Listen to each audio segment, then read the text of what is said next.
Hello, lovely Joss. I'm so grateful that you could join us this evening. You're joining us from Dubbo. I'm in Canberra on Ngunnawal lands, but tell us about Dubbo. Where are you from? So as you said, I'm in Dubbo on lovely Wiradjuri land, and I've been working in family daycare. This is my fifth year. So Fantastic. And I tell us about your home. Tell us about what you do in your service. I live just out of Dubbo, on some rural acreage. So we have all the lovely farm animals and that we can go visit in my service. So I have a separate purpose-built area for my family daycare. So we call it play care. So I have my youngest play care child is 14 months and my oldest is 4.5.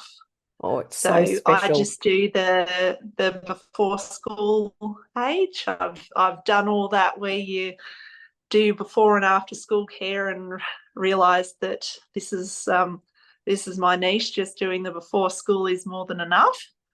Um, but yeah, I absolutely love family daycare. I love the opportunities for the relationships that just you can't match in a service environment. I love the connection with my families. I love the connection with our landscapes and going on excursions. And yeah, I'm a very passionate family daycare educator.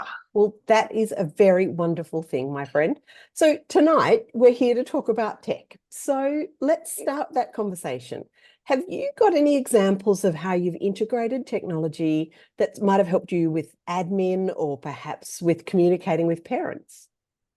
Yeah, so I do use a digital app to communicate with parents via like learning stories, uploading photos. I also put different reports, like if there's been an incident or anything, I just upload everything.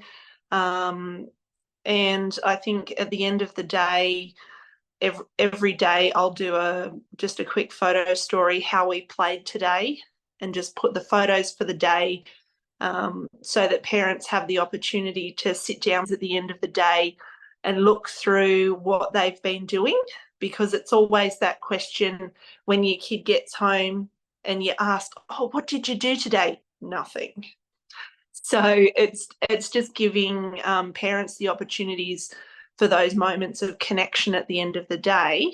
Um, and then also, obviously, you're doing your learning stories on each child where you can link to the early years learning framework or the national quality standards and all that. But yeah, just making sure that parents can always access that information when they're ready for it. Particularly when you've got young babies, I find it's really, really useful to be able to record all their nappy changes, all their bottles, when they slept, when they woke up, because trying to download that information at the end of the day, you can tell the parent and then they get home and they've forgotten, and it just saves them having to go, oh, what did Joss say? When was that? So they can just open up the app, have a quick look and go, okay, they woke up then. That means I need to put them to bed now. Just those bits of information that are really useful. And And when they're settling in, just the photos as well, just to be able to say, look, they were a little bit sad this morning, but here's a photo of them. They're playing happily. So then mum's not at work worrying all day that her baby is upset. it really helps with that partnership piece, doesn't it? It really does. And it helps build trust really quickly with your parents as well, because they can see everything that you're doing for their child in the course of the day. So I've found it really valuable to be able to integrate that. Okay, well, one of the other things, so we talk about using technology with, for, and by children. So the digital documentation is using technology for the families, for the children. But if we think about an example of when you've used technology with the children, is there something lately that has really excited you in your practice? I think when we've been doing our safety drills is one example. So I have an app on my phone. It's part of our service policy that alerts me if there's a hazard such as a bushfire within our watch zone, so I know if we've got to evacuate. In Canberra, I don't have to think about that, but for your context, that's really important.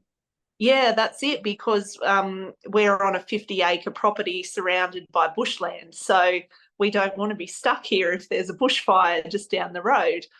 And we actually have had a couple of instances where we have had to check and move quite quickly. But one of the things that the children have picked up, because when I'm explaining our practice with our fires, and I'll say to them that I'll get an alert through on my phone, and it tells us if the fire's too close and it's not safe for us to stay at play care and we need to go. So a few weeks ago, when the sort of the winter fire season started, one of my little girls could smell some smoke in the air. And she said, "Oh, Jossie, can you open your app and see where the fire is?" And so we did, and we can see you can zoom out to see the whole state if you want to. So when we have the firebombing aircraft at the local airport and there's a big fire, we can sort of watch where the fire is that they're going to and things like that. But it was just really exciting to be able to see that child put the connections together, that I know that if I smell smoke, I can check where the danger is so that I know that I'm safe. And so it's a really complex example of technology, because it's using your geolocation and a map overlay and extra information all being distributed through an app. Well, that's a really complex understanding of this being a tool for you to use. Yeah. It's a great example. So that was really exciting. Sometimes when you sit back and you get those light bulb moments, you're just like, their brains are just incredible the way that they work. Now, you mentioned something else around using books, that you don't have a library of 16,000 books. And so you've found a good way to access extra content online. Yeah, so when we're focusing on a particular topic or wanting to include diverse perspectives, using online recordings of books has been a really great way, cost-effective way of being able to access those titles and give children the opportunity to have those different perspectives in their literary environment. Because, as you said, I mean, as an educator, I can't afford to buy every book that I wish that I could. I've already got that many books that I can't store them all in here. So I've kind of had to limit myself to stop buying new books. But being able to access them digitally is something that's been really beneficial, because then you can also pair it with all your general comprehension questions and sequencing activities and things like that that you would do with an ordinary book. You can still do that with a digital book. It's just somebody other than me is reading it. So they're still getting that practice of sitting and listening to a story, but they're also understanding that it's not just watching the book. They need to be engaging with it and thinking about what's happening and remembering the storyline so that they can ask and answer the questions after. Now, a lot of people are concerned about technology being an isolating thing. that, children using a small device by themselves might be socially isolated. So in the book experience, are you all gathering round one computer, or how are you getting it so that multiple people can have that joint point of attention in your setting? So we utilize a smart TV. So in that instance, we can gather as a group and watch the same story all together on the screen. There's also obviously the opportunities then, if there's something on your phone, you can cast it to the screen so that everybody can see it in a decent size as well. And it also then it stops little fingers trying to tap, tap, tap, tap. But it just makes it a bit more, they're part of the space instead of condensed over a screen as well. Such a good example there of, casting photos up. You could use that to revisit the day. There's so many options there, aren't there? Yeah, definitely. And like incorporating things like your mindfulness guides, where you might be doing your finger breathing, and that you can have the visuals on the screen as you prompt, so you can be there doing it with the children as well, instead of having to be watching and doing the leading. You can participate. Same with yoga, things like that. There's lots of different opportunities that to incorporate expertise that you don't have. I mean, I'm not a yoga teacher, so I'm not going to be teaching kids yoga, but I love doing it. But that's where you can bring in those experts to help with things like mindfulness and all those things that are important for well-being. It really builds your repertoire, doesn't it? It's exciting. All right, I'm going to have one more question for you, my friend.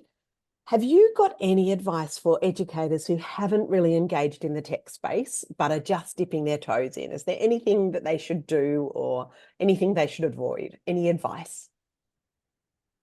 I think the biggest thing is to remember that tech is here to stay. It's not going anywhere. We are educating kids who are part of a digital age, and our new EYLF framework tells us that we need to be giving children the opportunity to engage with technology in a meaningful way. And I think we see these kids for a lot of their life. When you think about it, if we have a child in our care 3, 4, 5 days a week, those waking hours are probably the majority of the time that it's us that are inputting how to engage in society, how to become part of the culture that we live in. So I think giving them the opportunity to see how technology can be meaningful for them and how to use it helpfully and healthfully, I think is our responsibility as educators. So I think we need to get away from being scared that any screen is bad. I think we've just got to make sure that the way we're utilising it is educational and not where children are parked in front of it with their brain in neutral. That's not learning, and that's not what technology in education is about. So I think there's so many opportunities to just dip your toe in the water, even if you start off with participating in things like simultaneous story time. That's a great way of integrating digital opportunities into your curriculum.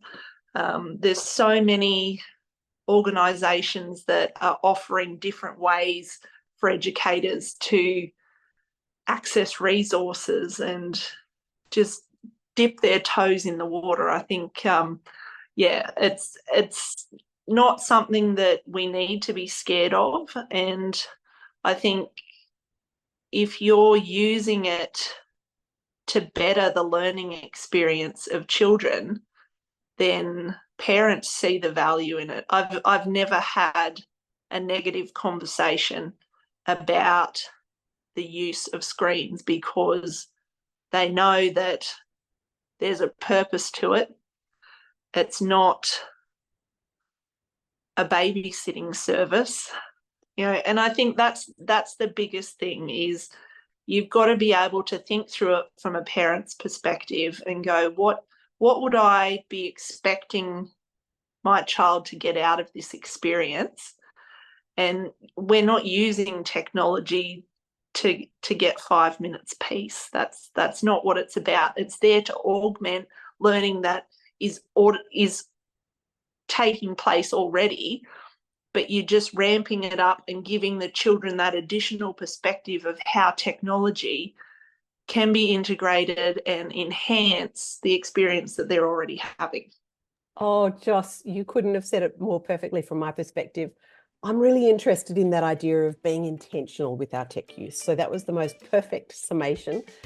Next time I'm in Dubbo, I'd love to come and visit. So thank you so much for joining us tonight. My absolute pleasure.